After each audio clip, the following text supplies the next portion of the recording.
मगरूर आणि शिव्या देणाऱ्या संजय पाटलानं उपमुख्यमंत्री एकनाथ शिंदेंची भेट घेतलेली आहे। एकनाथ शिंदेंकडून संजय दिना पाटीलला समज देण्यात आल्याची सूत्रांची माहिती आहे। पत्रकारांना धमकावणाऱ्या संजय दिना पाटलाकडून शिंदेंसमोर दिलगिरी व्यक्त करण्यात आली आहे।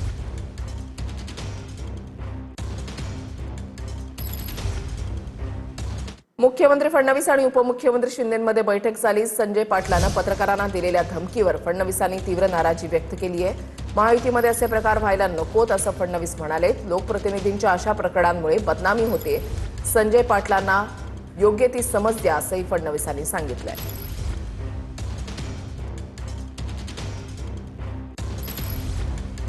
भिवंडीच्या कशेळीमध्ये 7 वर्ष मुलीवर अत्याचाराची घटना घडली आहे। घराबाहेर खेळणाऱ्या मुलीला खाऊचा आमिष टाकून तिच्यावर अत्याचार करण्यात आले। घटनेची माहिती मिळताच पोलीस घटनास्थळी पोहोचले। आरोपीच्या मुसक्या आवळण्यात आल्यात। अल्पवयीन आरोपीला पोलिसांकडून अटक करण्यात आलेली आहे। पोलीस ठाण्याच्या बाहेर कारवाईच्या मागणीसाठी नागरिकांनी घोषणाबाजी केली। घराखाली भावासोबत खेळणाऱ्या बहिणीला खाऊ खाण्यासाठी पैशांचा आमिष टाकून आरोपी मुलीला फ्लॅटवर घेऊन गेला।